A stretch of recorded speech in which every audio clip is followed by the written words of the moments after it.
अस्सलाम वालेकुम जी, मैं हमारी अली, आप देख रहे हैं मेरा चैनल। हम भी चाहते हैं कि फ़ोन्स पे टैक्स कम हो जाए। लोग पीटीए को गालियां देते हैं, हालांकि हमारा कोई कसूर नहीं है। टैक्स के नाम पर पीटीए को बदनाम किया जा रहा है। अभी टैक्स आपको कितना देना पड़ेगा, टैक्स के हवाले से कुछ अहम तरीन फैसले किए गए हैं। 6 साल पहले लॉन्च किए गए आईफोन 12 पर तकरीबन 75,000 रुपया देना पड़ता है। कौन सा दुनिया का ऐसा मुल्क है जहाँ पर 6 साल पहले दरामद किए गए मोबाइल पर जो है इतना टैक्स देना पड़ता हो। तो अहम तरीन चीज़ें तय की गई हैं, अहम तरीन मामला तय किए गए हैं। मैंने आपको बताया था कि कुछ बहुत बड़ा होने वाला है। शायद टैक्स जो है इस हद तक कम कर दिया जाएगा कि लोगों का जो शिकवा है वो ख़त्म हो जाएगा कि हमें इतना इतना टैक्स जो है वो देना पड़ता है। आज की वीडियो बड़ी इंपॉर्टेंट होने जा रही है, इस पर हम बात करेंगे। रिक्वेस्ट है चैनल को सब्सक्राइब करें, वीडियो को आखिर तक मुलाहिजा ज़रूर फरमाइएगा। अब जी बात यह है कि हम भी चाहते हैं, पीटीए का कहना है कि फ़ोन्स पर टैक्स जो है वो कम हो जाए। चेयरमैन ने बड़ी बातें बताई, आम तरीन इजलास हुआ। इन्होंने कहा जी पीटीए को लोग गालियां देते हैं, लेकिन ये वाजे कर दूं कि ये टैक्स वसूल करना एफबीआर का काम है, हमारा काम नहीं है। जो है पीटीए का काम बिल्कुल भी नहीं है। यह अहम तरीन मीटिंग हुई है जिसमें बहुत बड़ी बड़ी बातें की गई हैं। वो कहते हैं हम चाहते हैं कि फ़ोन्स पे टैक्स जो है वो इंतहाई कम हो जाए और उसके लिए जो है हम एक इम्पॉर्टेंट तरीन तरीका जो है उस पर काम कर रहे हैं। लोग वो कहते हैं जी पीटीए को गालियां दे रहे हैं, और ये वाजे करूं कि ये हमारा काम नहीं है, हम इस पर टैक्स नहीं ले रहे। ये काम जो है एफबीआर का काम है, पीटीए का काम नहीं। इसके अकाउंट में 1 रुपया भी नहीं आता, लेकिन लोग जो हैं वो हमें गालियां देते हैं। पाकिस्तान में आप सबको पता है कि बैरून मुल्क से लाए जाने वाले मोबाइल फ़ोन पे हुकूमत की जानिब से जो है इंतहाई बड़ा और ज़्यादा टैक्स लगाया गया है, जिसे सार्फिन की जानिब से जमा ना करवाने की सूरत में उनके मोबाइल फ़ोन्स को ब्लॉक कर दिया जाता है। अभी अहम तरीन ये कमेटी में इजलास हुआ है।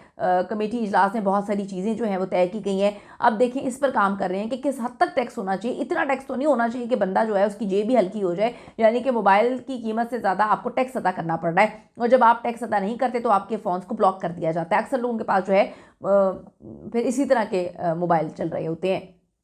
अब बात यह है कि ये जो पाकिस्तान टेली कम्युनिकेशन अथॉरिटी की जानिब से टैक्स आयद किए जाने से मुतालिक ये मामला इस वक्त बड़ा इंपॉर्टेंट है और ज़ेरे गौर है। इसमें बात यह है कि जो दरामदशुदा मोबाइल फ़ोन है इस पर तकरीबन 60% टैक्स वसूल किए जा रहे हैं। सबसे ज़्यादा मोबाइल फ़ोन चोरी होते हैं, जबकि ओवरसीज़ पाकिस्तानियों को एक मोबाइल फ़ोन पाकिस्तान लाने तक की इजाज़त नहीं है।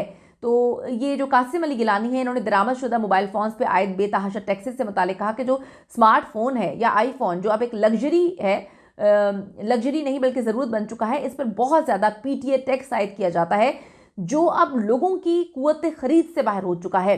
अब आप सबको पता है कि इंतहाई ज़्यादा टैक्स, ये लोग कहते हैं कि जी अब ये लग्जरी नहीं रहा बल्कि हमारी ज़रूरत बन गया। हर चीज़ जो है वो आपने उस मोबाइल से ही करनी है। तो दुनिया तरक्की कहाँ से कहाँ कर चुकी है, हम यहाँ पे इतने टैक्स दे रहे हैं, ये आवाम का जो है वो मुतालबा है। तो बहुत सारी चीज़ें पेश की गई हैं। रुकन कौमी असम्बली अली कासिम ने बड़ा इंपॉर्टेंट पॉइंट उठाया। वो कहते हैं 6 साल पहले लॉन्च किए गए आईफोन 12 पर 75,000 रुपया देना पड़ता है। दुनिया में और किस मुल्क में ऐसा होता है कि 6 साल पहले दरामद किए गए मोबाइल फ़ोन पर इतना ज़्यादा शायद कोई मुल्क टैक्स ना लेता हो। मैं टैक्स ख़त्म करने का नहीं कहता, लेकिन इंतहाई टैक्स ज़्यादा है, इसको कम तो करें। तो उन्होंने कहा कि पाकिस्तान के पासपोर्ट पर फ्रॉड के जरिए मोबाइल फ़ोन पहले ही रजिस्टर हो चुके हैं। एक रुकन कौमी असम्बली के मुताबिक एयरपोर्ट पहुंचने पर इसका जो पासपोर्ट है इसकी तस्वीर बना ली गई, जिसपे जाली तरीके से मोबाइल फ़ोन रजिस्टर कर लिया गया। तो ये बहुत सारी चीज़ें हैं। अब बात यह है कि लोग ये चाहते हैं कि टैक्स ठीक है आप ख़त्म ना करें, लेकिन इस हद तक टैक्स ना हो कि हमें मोबाइल से महंगा जो है वो टैक्स अदा करना पड़े।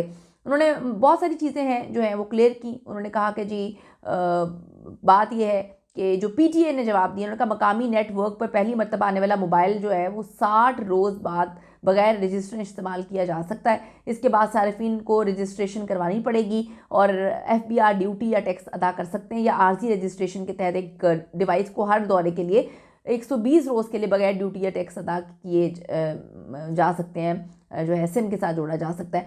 बहुत सारी चीज़ें हैं, लेकिन लोग इस वक्त सिर्फ ये बात बोल रहे हैं कि हम इतना टैक्स नहीं दे पाते, हमारे लिए इतना ज़्यादा टैक्स जो है हमारी कुव्वत ख़रीद से ज़्यादा हमें टैक्स देना पड़ता है, हम परेशान हो चुके हैं, हमारी ज़िंदगी अज़ाब हो चुकी है, तो मेहरबानी करके इसको कम करें। इस पे देखें अब क्या मामला सामने आते हैं, लेकिन आप ज़रा अपनी कीमती राय ज़रूर दीजिएगा कि क्या आप सेटिस्फाई हैं। इतना जो टैक्स इतना परसेंट लगता है, क्या इससे आम आवाम को फ़ायदा हो रहा है? कोई फ़ायदा अगर आपके जहन में आ रहा हो तो ज़रूर लिखिएगा, या फिर नुकसान पे नुकसान हो रहा है और गवर्नमेंट को इसके लिए क्या इकदाम उठाने चाहिए ज़रूर बताइएगा। See you in the next video.